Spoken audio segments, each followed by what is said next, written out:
Who's your favorite DB in the NFL? Travarius Ward, big 49ers guy. Big 49ers guy. Who's your favorite teammate? My favorite teammate, it was Eric Colonna. What was your favorite course at Queen's University? Health 200. It was like a strength and conditioning course. Your favorite football drill? My favorite football drill? Ooh, I like KA drill. I don't know if you ever ran the KA drill here. No.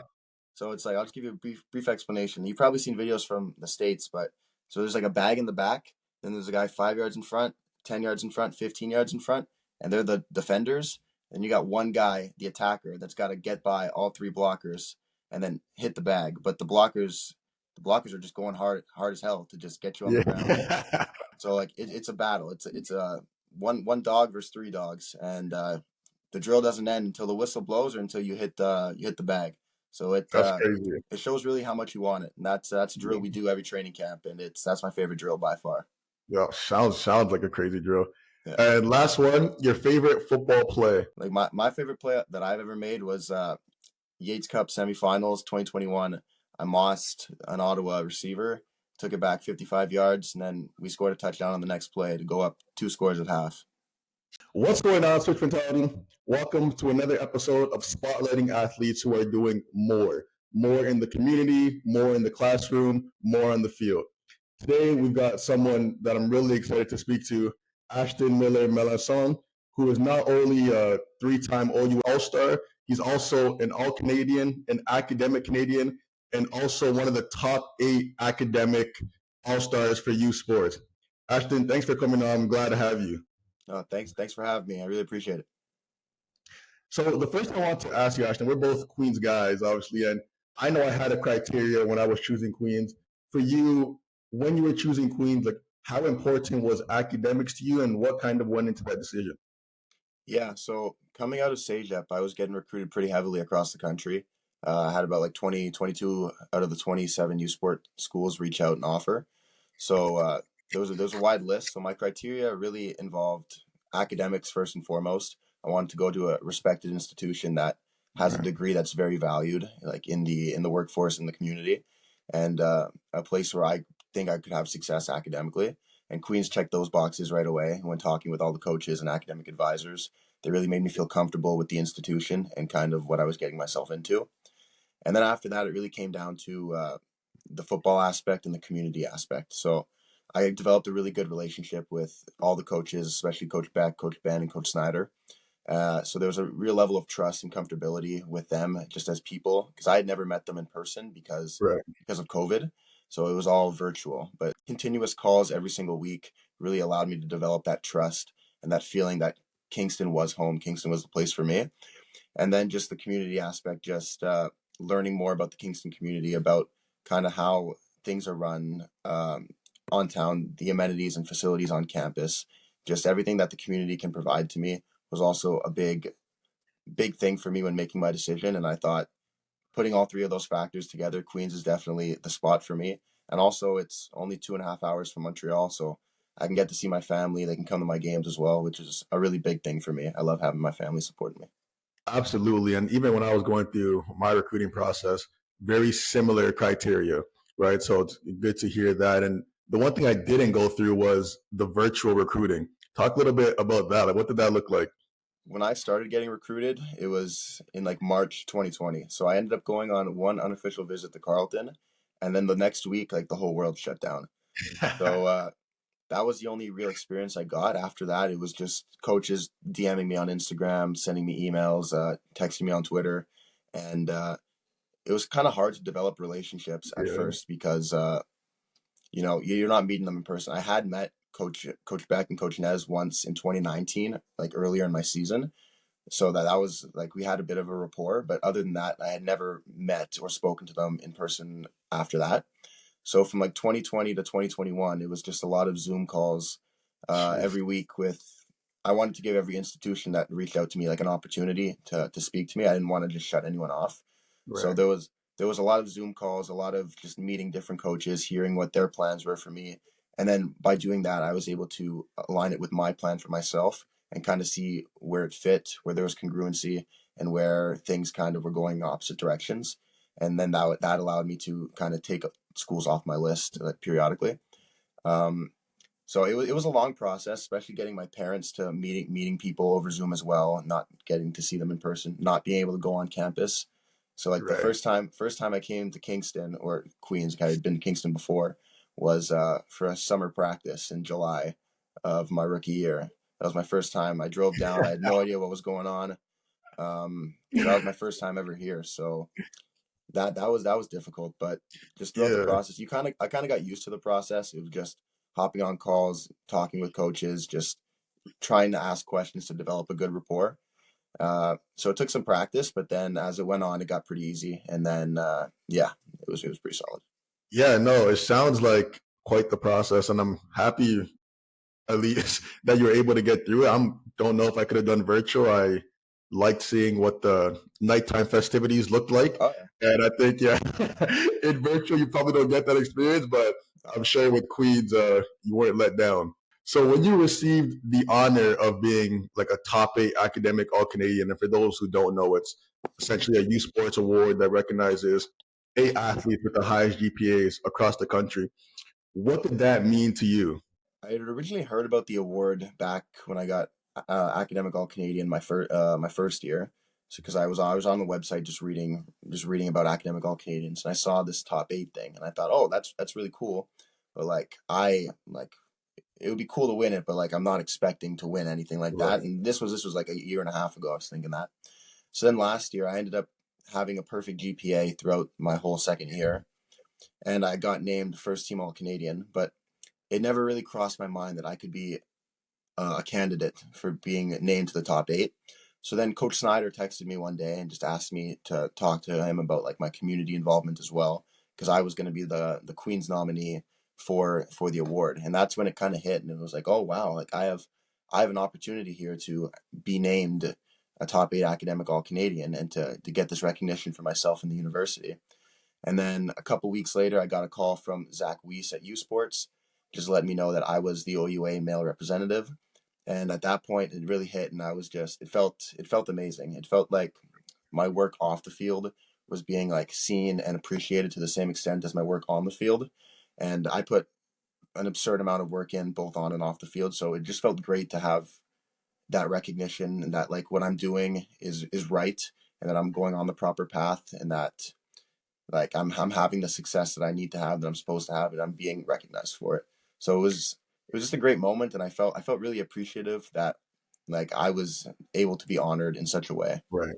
Honestly, when I saw that, I was so ecstatic. Of course, I've seen your football accomplishments, but when I saw the academic accomplishment, it triggered almost a different level of jubilation because I'm like, not only is this guy a stud on the field, but he cares about his academics off the field. And sometimes it's difficult to get people to understand the importance of both. Yeah. And so the question I would ask you is, what would you say to people who believe if you're putting 100% in your athletics, you can't put your 100% in academics and vice versa? Like, is it possible to do both? It's definitely possible. It's just the one big thing is it involves sacrifice. It involves sacrifice, discipline, and just time management. So, kind of what I do during the season is we have football 3:30 to 9:30 every day, and we have classes usually set up from 8:30 to 12 about in the morning. And then that's when the discipline and making a schedule and managing your time kicks in, because from 12 o'clock to about 3, I have in my list, I make a list every day of the homework I need to get done. I like set little time frames, and I start working right as soon as I get home, because one, it just helps me stay on track and helps me not procrastinate, because it's like I've made a list telling myself I need to do this. And then also I just don't want, not a big fan of doing homework after I've just done 6 hours of football. So like I try to get the homework done during the day. And then when things really do pick up, like I don't mind doing homework after practice when I need to, just to make sure I stay on track and get my list for the day done every single day. So yeah, it really just involves sacrificing. Sometimes you're not going to be able to go out on like a Friday night because you gotta finish this assignment. You gotta catch up on readings for an exam you have next week. Right. You can't be able to play PlayStation until 4 in the morning because you got to get up extra early to get some homework in before your lift, before you go to class. So it just involves prioritizing really what you see as the most important. And for me, it's athletics and academics are my two top pillars in life right now. So I've just put all my eggs in those baskets, and I really prioritize trying to be the best athlete and trying to be the best student in the classroom. So I don't mind sacrificing the smaller enjoyments when it comes to things that'll help me progress better in the future. It sounds like what I'm hearing from you is delayed gratification, Yeah. right? And for me, when early in my first, second years, I cared about school, but not enough as I did in my third and fourth years, right? And I think for me, that was a bit of a learning process. Like, can I equally be great at academics as I can equally be great as athletics? Can I equally be great in the community? Can I equally be great in my relationships? And that's when I realized like there's so many different skills that you have to learn to be a successful football player that applies to academics and to everything else in your life, right? Talk about the importance of having a routine and then maybe some transferable skills you got from football that you've applied to your academics. Yeah, so just having a routine is just, I find it the best way to just go about things, especially when you're in this academic and athletic setting, because every day you're going to have to be at football 3 to 9. So that's automatically part of your routine. And then school you're going to have in the morning. So that's automatically part of your routine. So then just having that linear path where it's like between 12 and 3, I'm going to be doing a routine the same way I'm doing it in the morning, same way I'm doing it at night. It just makes you have structure in your day. Right. So you have a program that you can follow that can just get you where you want to be. Because from 12 to 3, I could just sit around, play video games. I could sit around on my phone and do nothing. But then at night or the next day, it'll push me back. So things that I had planned to do the next day are getting procrastinated a day. And then when you get into a cycle like that, it can just keep pushing and pushing and pushing. And then you're at a point where you're just overwhelmed and so stressed. And then I think that's when people feel they can't give 100% to athletics and academics, because Right. they're at a point where there's just so much stress because they've waited a bit longer to get some stuff done, that it's like they're only focused on academics, and their football performance might decrease because their mind isn't there. So it's like I just like having the routine. Just makes me stay disciplined, makes me stay on track to just get everything. Like I said, I make a list every day, every night before I go to bed, of what I need to get done the next day. So it just makes me stay on track. It makes me not fall behind on anything, which I think is really important, because I always feel like I'm prepared for whatever's coming up next, and I'm never scrambling at the last second. This all leads back to football, because football preaches discipline, being disciplined in your footwork, being disciplined with your eyes, especially at the defensive back position, being disciplined with your pad level, just being disciplined with your communication, just having that sense of discipline throughout the team, really, and on the personal level. So then when I translate to the academic side, it just comes on me to be disciplined, to make Right. sure that I am following the path that I set for myself, and that I'm doing everything I need to do to be the best person possible. So it's really just that discipline aspect that football instills in you from a very young age. And it's very easy to translate that to academics when you want to put all of your effort into academics as well. You can just take those skills, very transferable, and you can just be disciplined and then have great success. I always tell people football, especially training camp, because training camp you really find out how disciplined you Oh actually yeah. are. But football is like a 4 year intensive workshop for life, right? There's discipline, there's accountability, there's communication, there's teamwork, like all these things that you're talking about that make you a successful academic are go hand in hand with the things that make you a successful athlete. So it's definitely great to hear that you've kind of taken those skills and applied them to multiple avenues. One thing I did want to ask with your routine, let's say maybe you had something planned and something else came up and there's a bit of adversity in your schedule. How do you handle that? The main thing is just don't spend time just thinking about, oh, how am I going to get this done? Like if there's a problem that you need to attest to like right away, go and do that right then. And then I Right. adjust my schedule accordingly. So if coach asks me, oh, can you come take a recruit on a visit? Or can you come do this? Or something happens, my mom calls me for 45 minutes, like because there's an issue at home or something. Like that's You gotta answer mom's you got to call, answer right? your mom. You got to Yeah. answer your mom. So that becomes the most important thing at the time.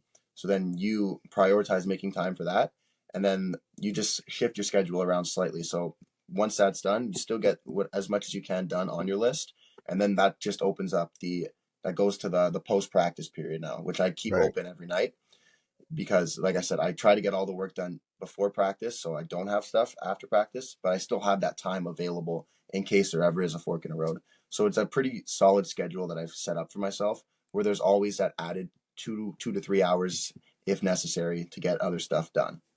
Right. So it sounds like regardless of your schedule, you always have a contingency plan because Yeah, you understand that something could pop up. So if that does happen, these 2 or 3 hours, or maybe I'm relaxing and that's kind of my chill time, I know I'm gonna have to spend an hour or two like figuring out what I was supposed to do from 12 to 3.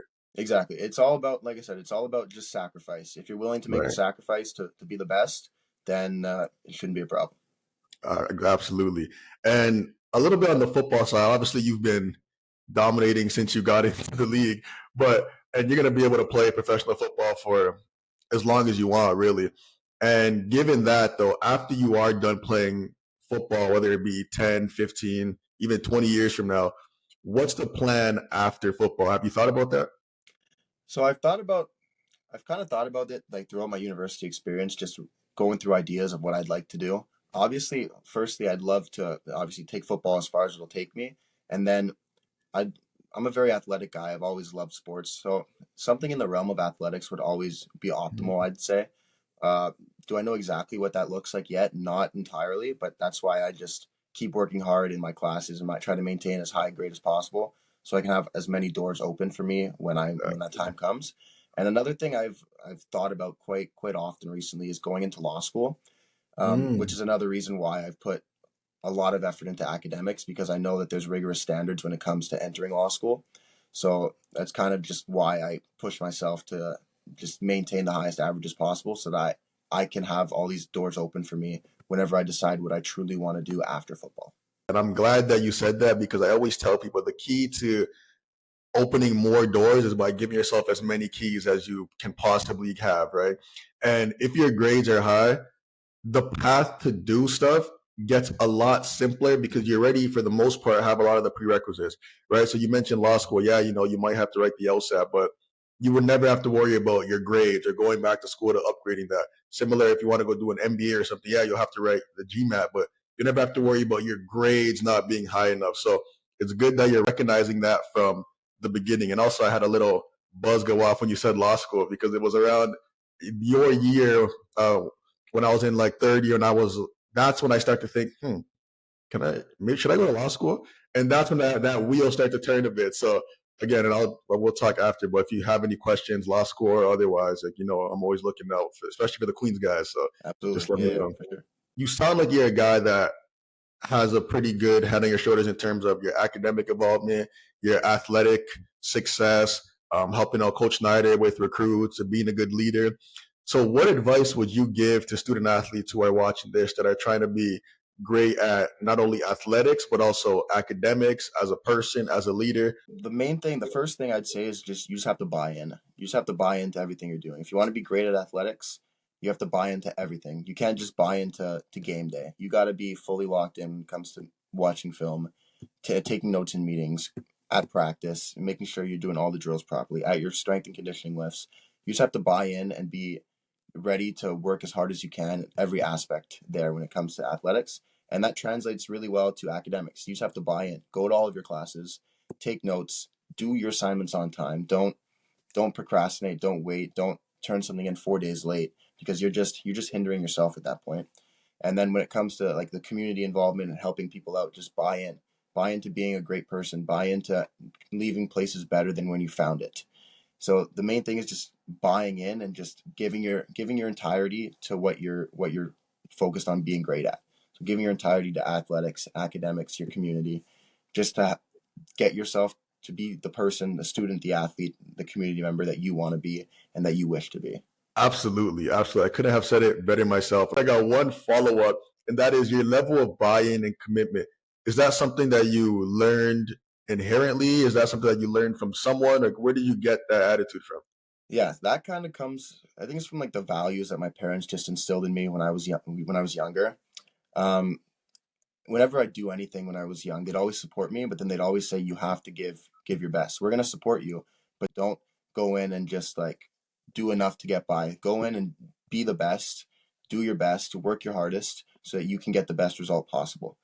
So they've kind of always just instilled working my hardest and just never being okay with just a decent result, just continuously working to get the best result possible.